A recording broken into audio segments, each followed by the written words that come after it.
Olá! Hoje eu vim falar com vocês sobre este livro aqui, A Noite dos Tempos, de René Barjavel. Quem me acompanha aqui nos stories viu que eu venho lendo esse livro há um tempinho. Eu terminei ele essa semana, agora em janeiro. Foi o terceiro livro que eu terminei em janeiro. Li ele bem rapidamente. Ele não estava na minha meta de leitura, mas ele chegou da estante virtual e aí eu resolvi colocar ele na frente de outros livros. Como eu fiquei sabendo sobre esse livro? Eu vi a dica sobre ele naquele outro livro que eu já mostrei para vocês, um outro vídeo aqui no meu feed, vocês podem procurar, que é aquele livro... tem um livro aqui que você vai gostar, do Antônio Fagundes. E é interessante que o Antônio Fagundes disse que esse é o livro da vida dele, que ele ama, adora. Então foram tantas boas indicações do Fagundes que eu resolvi pedir na estante virtual. Então essa aqui é uma edição que não existe mais, que é do Círculo do Livro. E olha que interessante, tem uma assinatura aqui do dono anterior. E na minha cabeça, gente, tá escrito Fagundes, tá? Deixa doida. Sobre o que é esse livro aqui, então. Ele é um livro de ficção científica francês, né? René Barjavel é francês. E eu encontrei pouquíssima coisa sobre ele na internet. Assim, no Brasil, praticamente nada. Até em inglês eu quase não encontrei, acho que não encontrei nada em inglês, talvez resenhas escritas, mas, por exemplo, em vídeo não encontrei nada. E em francês eu encontrei muitas coisas. Muitos franceses, inclusive franceses jovens, leram este livro na escola. Teve um depoimento no YouTube, gente, eu não falo francês, tá? Eu traduzi, claro, né? Thank you, Google. Tem um depoimento no YouTube que o rapaz fala que ele estava cansado, assim, ele já não lia mais as coisas que a escola sugeria e que ele jamais ia ler Os Miseráveis. Vocês imaginem ter que ler mais de 2.000 páginas no colégio. A gente reclama dos livros que a gente tem que ler aqui no Brasil, imaginem ler Os Miseráveis no colégio. Então ele não ia ler, mas aí a professora fez um trabalho interessante, convenceu os alunos a lerem Le Nuit de Temps, A Noite dos Tempos, e se tornou para ele um dos favoritos da vida dele. Gente, esse não se tornou um dos meus favoritos da minha vida, não, com certeza. Mas ele é, sim, um livro bastante interessante, escrito em 1968. Então é um período de Guerra Fria. O legal da ficção científica, em geral, é que não é só, assim, a boa ficção científica, né? Não é só falar sobre drones e espaçonaves e planetas e coisas assim.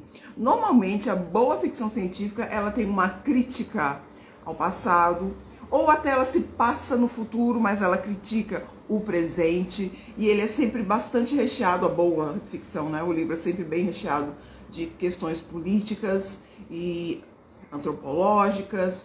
É bem o que a gente vai ver aqui nesse livro. Ele começa de uma maneira bem comum. Eu já li outros 2 livros que começam da mesma maneira, que é Nas Montanhas da Loucura, do Lovecraft, e esqueci o nome agora, O Enigma do Outro Mundo. Começa igualzinho. São então expedidores que estão no gelo, estão na Antártida, estão lá trabalhando. Nesse caso é um grupo de expedidores franceses que estão na estação 612, se eu não me engano, lá na Antártida, até que eles encontram algo inesperado. Quando eles encontram, o René, ele quer passar que os franceses, eles são assim mais solidários com o mundo, que embora a humanidade esteja em meio à Guerra Fria, né, Estados Unidos e Rússia, aquela situação horrível, os franceses, eles são mais dados ao bem mundial.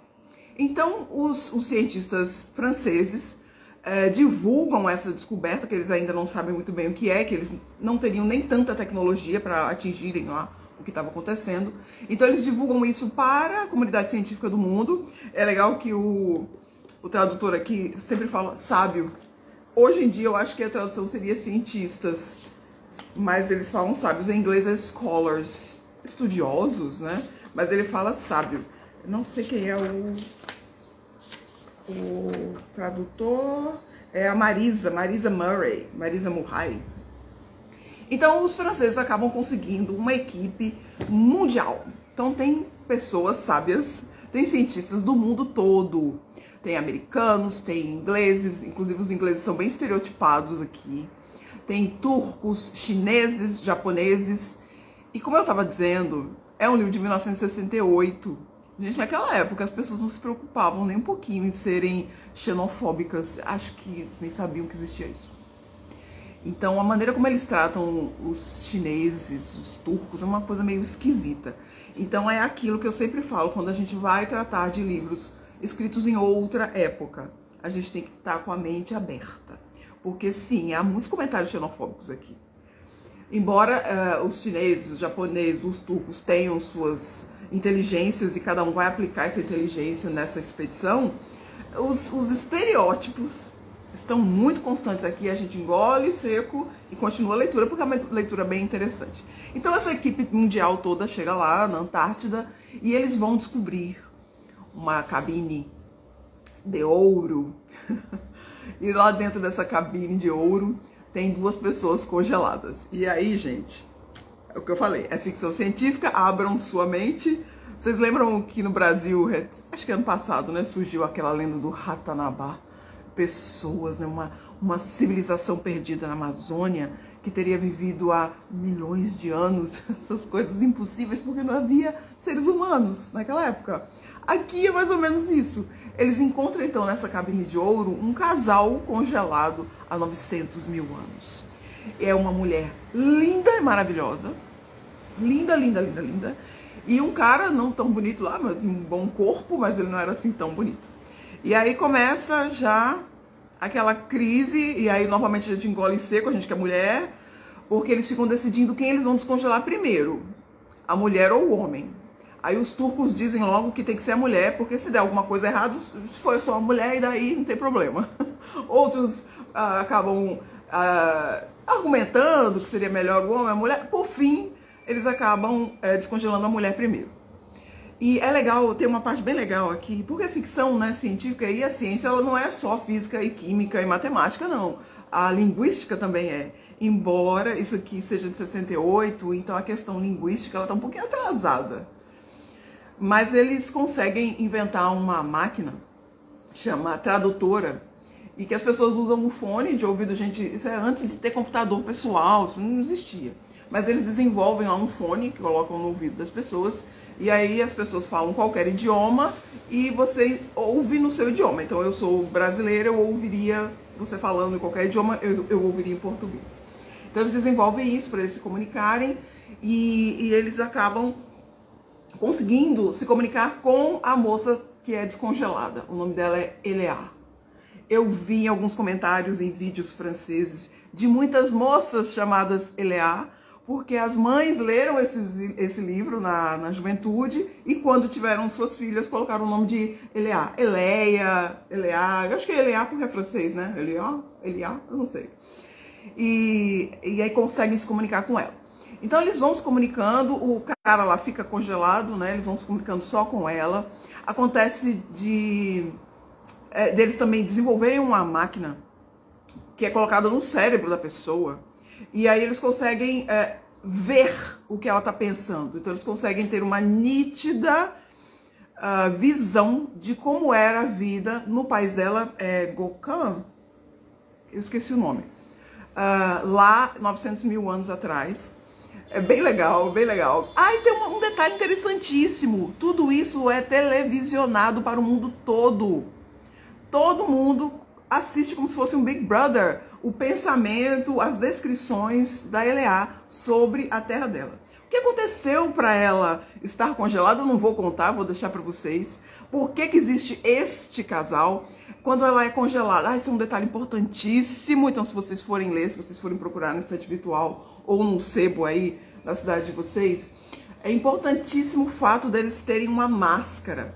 Ela é uma máscara de ouro e essa máscara possui uma cânula de respiração. Então, eles conseguem respirar através daquela máscara. Isso é um detalhe muito importante. A alimentação é feita por bolinhas, então ela tem uma cápsula, ela aperta aquela cápsula e a cápsula gera uma bolinha, que aquilo serve de alimentação. Inclusive, quando ela volta à vida, eles querem dar algum tipo de comida, cordeiro, coisa, ela passa mal com tudo. Ela acha um absurdo as pessoas comerem animais, vegetais. Ela só bebe água e come essas bolinhas que a mantém viva, né? E ela é linda e maravilhosa. Gente, então, no geral, Este é um bom livro, não é o melhor livro de ficção científica que eu já li. Inclusive, eu acho muito interessante todos aqueles franceses dizerem que são apaixonados e que se tornou o livro da vida deles. Não sei porquê, talvez por conta da época. Mas é um livro interessante pelo aquilo que eu estava dizendo, as questões políticas desse livro. Então, se passa durante a Guerra Fria, a gente tem ali uma sociedade ideal, né, uma pequena utopia de todos aqueles países coadunando as ideias, interagindo e buscando entender o que foi a civilização antiga daquela moça. A gente entende, então, a questão de ter feito aquela moça Eleá ter sido congelada. É uma questão política também. Então é muito bom a gente ficar estudando isso. Tem uma antropóloga no meio daquele grupo, é uma única mulher que está naquele grupo. Então a ficção científica ela serve para isso. Ela diverte e esse livro é frenético. Quando você quer parar, você não consegue, porque as páginas são realmente muito frenéticas, né? A descrição é muito frenética, o turn pager que eles falam, page turner, desculpe, que eles falam em inglês. E aí é bem legal nesse sentido. Mas eu acho que o que fica, principalmente, são as questões da Guerra Fria, as questões entre Estados Unidos e Rússia e os países que estão ali em volta. Isso é muito bom, mas também não precisa se apegar a esse tipo de questão, não. Se você ler só pela diversão mesmo, de como era a vida naquele país desaparecido, de como é a vida agora ali na neve, é muito frio. Fica então essa dica para vocês. Eu recomendo, tá? Eu dei 3,5 estrelas para ele lá no Scooby. É um livro bem legal e é um livro leve pra gente começar o ano. Obrigada por terem assistido até aqui. De vez em quando eu vou trazer uns livros de sebo assim em formato vídeo, quem sabe?